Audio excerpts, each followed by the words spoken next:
One nation ಚಾನಲ್ಗೆ ಸ್ವಾಗತ. So ಇದರಲ್ಲಿ ನಾವು ಚಿತ್ತಾರ ಮೀಡಿಯಾ ನೆಟ್ವರ್ಕ್ ಥ್ರೂ ಇದು ಬರ್ತಾ ಇದೆ.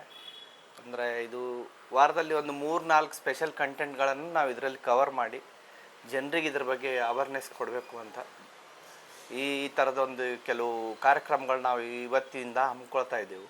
ಸೊ ಅದರಲ್ಲಿ ಫಸ್ಟ್ ಬಂದಿದ್ದು ಜಾಲತಾಣಗಳಿಗೆ ಇವತ್ತು ಕೇಂದ್ರ ಸರ್ಕಾರ ಕಡಿವಾಣ ಆಗ್ತಾ ಇದೆ. ಯಾಕಂತಂದರೆ ಇತ್ತೀಚೆಗೆ ಇನ್ಸ್ಟಾಗ್ರಾಮ್ ಆಗಲಿ, ಫೇಸ್ಬುಕ್ ಆಗಲಿ, ಟೆಲಿಗ್ರಾಮ್ ಚಾನಲಿಂದ ಸಿಕ್ಕಾಪಟ್ಟೆ ಪೇಪರ್ ಲೀಕ್ ಆಗಿ ಎಲ್ಲ ತುಂಬ ದೊಡ್ಡ ಸಮಸ್ಯೆ ಆಗಿದ್ದರಿಂದ ಅದಕ್ಕೆ ಕೇಂದ್ರ ಸರ್ಕಾರ ಒಂದು ಹೆಜ್ಜೆ ಮುಂದೆ ಬಂದು ಸೊ ಸಾಮಾಜಿಕ ಇನ್ಸ್ಟಾಗ್ರಾಮಲ್ಲಿ ಕೆಲವು ರೀಲ್ಸ್ ಹಾಕೋದಿರ್ಬೋದು, ಬೇರೆ ಬೇರೆ ರೀತಿಯಿಂದ ವಲ್ಗರಾಗಿ ವಿಡಿಯೋ ಹಾಕೋದಿರ್ಬೋದು.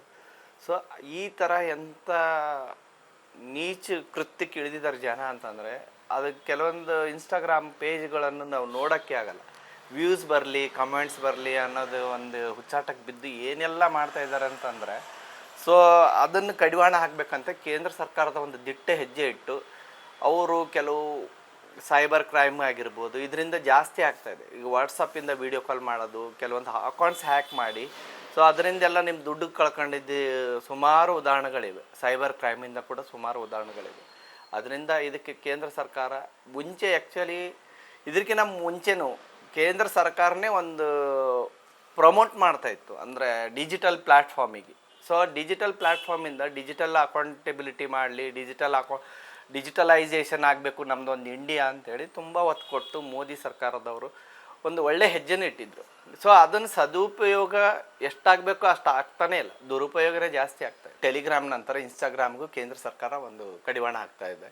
ಮೇಟಾದವ್ರಿಗೆ ನೋಟಿಸ್ ಎಲ್ಲ ಸರ್ವ್ ಮಾಡಿ ಸೊ ಇದಕ್ಕೊಂದು ಸ್ಟ್ರಿಕ್ಟ್ಲಿ ಒಂದು ರೂಲ್ಸ್ ತಂದು ಕೆಲವೊಂದು ವಲ್ಗರಿಟಿ ಆಗಲಿ, ಏನೋ ಹಿಂಗೆಲ್ಲ ವಿಡಿಯೋ ಅಪ್ಲೋಡ್ ಮಾಡೋದಾಗಲಿ ಅದನ್ನು ಆ ಸ್ಟೇಟದ ಜವಾಬ್ದಾರಿ ಕೊಟ್ಟು IGP ಇರ್ಬೋದು, ಆ ಸ್ಟೇಟದ DGP ಇರ್ಬೋದು, ಅವರು ಅದಕ್ಕೆ ಕ್ರಮ ಕೈಗೊಳ್ಳಿ ಅಂತ ಒಂದು ಕಟ್ಟುನಿಟ್ಟಾದ ಸುಪ್ರೀಂ ಕೋರ್ಟಿಂದ ಒಂದು ರೂಲ್ಸನ್ನು ಇದನ್ನು ಮಾಡ್ತಾಯಿದ್ದಾರೆ, ಫ್ರೇಮ್ ಮಾಡ್ತಾಯಿದ್ದಾರೆ. ಅದು ಒಂದು ಒಳ್ಳೆಯ ವಿಚಾರನೇ. ಇದರಿಂದ ಒಂದು ಟೈಮಲ್ಲಿ ಒಂದು ಮೋದಿ ಸರ್ಕಾರ ಇದೇ ಸೋಷಿಯಲ್ ಮೀಡಿಯಾದಿಂದ ಒಂದು 2 ಸಲ ಈಗ ಅವರು ಇದೇ ಸೋಷಿಯಲ್ ಮೀಡಿಯಾನು ಬಳಸ್ಕೊಂಡು ಅವ್ರು ಪ್ರಪಗಂಡ ಮಾಡಿಕೊಂಡು ಪಾರ್ಟಿ ಒಂದು ಹಂತಕ್ಕೆ ರೀಚ್ ಮಾಡಿಕೊಂಡು ಅದರಿಂದನೇ ಅವರು ಪ್ರೈಮ್ ಮಿನಿಸ್ಟರ್ ಆಗಿದ್ದು. ಇದು ಕೂಡ ಅದು ನಿಜನೇ. ಇತ್ತೀಚಿನ ದಿನಗಳಲ್ಲಿ ಸೋಷಿಯಲ್ ಮೀಡಿಯಾ ಒಂದು ಕ್ಯಾನ್ಸರ್ ಮಾರಕ ಥರ ಕನ್ವರ್ಟ್ ಆಗಿದೆ. ಸೊ ಯಾಕಂದ್ರೆ ಊಟ ನಿದ್ದೆ ಇಲ್ಲಾಂದ್ರೆ ಪರವಾಗಿಲ್ಲ, ಬಟ್ ಇಂಟರ್ನೆಟ್ ಇರಲೇಬೇಕು. ಮಕ್ಕಳು ಹಿಡಿದು ವಯೋವೃದ್ಧರವರೆಗೂ ಅದನ್ನು ಚಾಟ್ ಮಾಡೋದು, ನೋಡೋದು, ರೀಲ್ ನೋಡೋದು. ಸೊ ಇದರಿಂದಾಗಿ ನಮ್ಮದು ಭಾರತ ದೇಶ ಪ್ರಗತಿಪರದತ್ತ ಹೋಗ್ತಾ ಇದ್ದರೂ ಸಹ ಅದರಿಂದ ಒಂದು ಕೆಲವೊಂದು ಸಂದರ್ಭದಲ್ಲಿ ನಮಗೆ ಅದರಿಂದ ಲಾಭಕ್ಕಿಂತ ನಷ್ಟನೇ ಜಾಸ್ತಿ ಆಗಿದೆ ಅಂದರೆ ಏನು ತಪ್ಪಾಗಲ್ಲ. ಇತ್ತೀಚಿನ ದಿನಗಳಲ್ಲಿ ಇನ್ನೊಂದು ಸ್ಕ್ಯಾಮ್ ಒಂದು ಹೊರಗೆ ಬಂತು. ಏನಂದ್ರೆ ಅಯೋಧ್ಯದಿಂದ ರಾಮ ಮಂದಿರ ಒಂದು ಹುಂಡಿ ಹಣವನ್ನು ಒಂದು 200 ಕೋಟಿ ದೋಚಿದ್ದಾರೆ, 300 ಕೋಟಿ ದೋಚಿದ್ದಾರೆ, 500 ಕೋಟಿ ದೋಚಿದ್ದಾರೆ. ಎಷ್ಟು ದೋಚಿದ್ದಾರೆ ಅನ್ನೋದು ಇಂಪಾರ್ಟೆಂಟ್ ಅನ್ನೋದಕ್ಕಿಂತಲೂ ದೋಚಿದ್ದಾರೆ, ಇದು ನಿಜ. ಸೊ ಇದು ಜನರಿಗೆ ಗೊತ್ತಾಗಿದ್ದು ಹೆಂಗೆ ಅಂತಂದ್ರೆ ಸೋಷಿಯಲ್ ಮೀಡಿಯಾಲಿಂದ ಇದು entire across the world wide ಇದು ವೈರಲ್ ಆಗೋಯ್ತು. ಸೊ ಈಗ ಕೇಂದ್ರ ಸರ್ಕಾರಕ್ಕೆ ಅನಿಸ್ತಾ ಇರೋದು ಏನಂತಂದರೆ ಇದರಿಂದ ನಮಗೆ ಅದು ಜನರಿಗೆ ಒಳ್ಳೆ ರೀತಿಯಿಂದ ಒಳ್ಳೇದಾಗೋದಕ್ಕಿಂತ ಕೆಟ್ಟದಾಗೆ ಪರಿಣಾಮ ಬೀರ್ತಾ ಇದೆ ಅನ್ನೋದು ಒಂದು ಉದ್ದೇಶನೇ ಇರ್ಬೋದು. ಅದು ಕಡಿವಾಣ ಹಾಕಿದ್ರಲ್ಲೇ ತಪ್ಪೇನಿಲ್ಲ, ಬಟ್ ಕಡಿವಾಣ ಹಾಕಲೇಬೇಕಾಗಿತ್ತು. ಇದು ಹಾಕಿದರೆ ತುಂಬ ಒಳ್ಳೆಯದೇ. ಇದು ಮುಂದಿನ ದಿನಗಳಲ್ಲಿ ಇದು ಒಂದು ಒಳ್ಳೆ ಹೆಜ್ಜೆನೇ ಅನ್ಕೋಬೋದು ಕೇಂದ್ರ ಸರ್ಕಾರದ್ದು. ಈಗ ಟಾರ್ಗೆಟ್ ಟೆಲಿಗ್ರಾಮ್ ಯಾಕೆ ಅಂತಂದರೆ ಕೆಲವೊಂದು ಪೈರಸಿ ಮಾಡಿ OTT ಫಿಲಿಮ್ಗಳೆಲ್ಲ ಅಲ್ಲಿ ರಿಲೀಸ್ ಮಾಡ್ತಾ ಇದ್ದಾರೆ. ಸೊ ಅದಕ್ಕೋಸ್ಕರ ಕೇಂದ್ರ ಸರ್ಕಾರ ಒಂದು ದಿಟ್ಟ ಹೆಜ್ಜೆ ಇಟ್ಕೊಂಡು ಅವ್ರಿಗೆ ಒಂದು ನೋಟಿಸ್ ಕೊಟ್ಟು ಇದ್ರ ಬಗ್ಗೆ ನೀವು ಸ್ಪಷ್ಟವಾದಂಥ ಮಾಹಿತಿ ಕೊಡಿ. ಇದರಿಂದ ಏನಾಗುತ್ತೆ ಅಂದರೆ ಒಂದು OTTಗೆ ಬರುವಂಥ ಪೈರಸಿ ಮೂವಿಗಳು ಅದಕ್ಕೊಂದು ಕಡಿವಾಣ ಹಾಕ್ದಂಗೆ ಆಗುತ್ತೆ. ಇತ್ತೀಚಿನ ದಿನಗಳಲ್ಲಿ ನೀಟ್ ಎಕ್ಸಾಮ್ ಟೆಲಿಗ್ರಾಮ್ ಮುಖಾಂತರಲ್ಲಿ ಪೇಪರ್ ಲೀಕ್ ಮಾಡಿದ್ದನ್ನು ನಾವು ಕೇಳಿದೆವು, ನೋಡಿದೆವು. ಸುಮಾರು ವಿದ್ಯಾರ್ಥಿಗಳು 2 ವರ್ಷ, 3 ವರ್ಷ, 4 ವರ್ಷ ಗ್ಯಾಪ್ ತೊಗೊಂಡು ಎಕ್ಸಾಮ್ ಬರೆದಿರ್ತಾರೆ. ಸೊ ಒಂದು ಒಳ್ಳೆಯ ಸ್ಕೋರ್ ಮಾಡಿ MBBS ಸೀಟ್ ತೊಗೋಬೇಕು ಅಂತೇಳಿ. ಸೊ ಅದರಿಂದ ಸರ್ಕಾರ ಇದ್ರ ಬಗ್ಗೆ ಗಮನನೇ ಹರಿಸ್ತಾ ಇಲ್ಲ.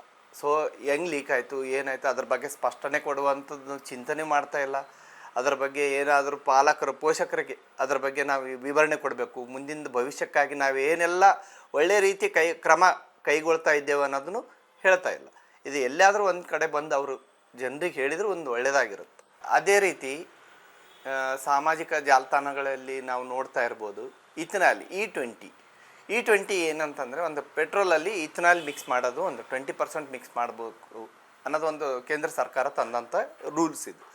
ಸೊ ಇದರಿಂದ ಸುಮಾರು ಜನ ಅದ್ರ ಮೇಲೆ ಕಾಮೆಂಟ್ ಹಾಕ್ತಾ ಇದ್ದಾರೆ, ಟ್ರೆಂಡ್ ಮಾಡ್ತಾ ಇದ್ದಾರೆ. ನಮ್ಮದು ಗಾಡಿ ಎಲ್ಲ ನಮ್ಗೆ ಪ್ರಾಬ್ಲಮ್ ಆಗ್ತಾ ಇದೆ, ಮೈಲೇಜ್ ಬರ್ತಾ ಇಲ್ಲ, ಕಾರ್ಬೊರೇಟರ್ ಖರಾಬ್ ಆಗ್ತಾ ಇದೆ, ಟೆಕ್ನಿಕಲ್ ಸುಮಾರು ಇಶ್ಯೂ ಆಗ್ತಾ ಇದೆ ಅಂತ ಹೇಳ್ತಾ ಇದ್ರು.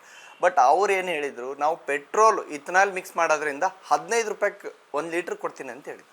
ಸೊ ಮುಂದಿನ ದಿನಗಳಲ್ಲಿ ಕೇಳಿದರೆ ನಾ ಎಲ್ಲಿ ಹೇಳಿದ್ದೆ, ನಾ ಹೇಳೇ ಇಲ್ಲ ಅಂತಾರೆ.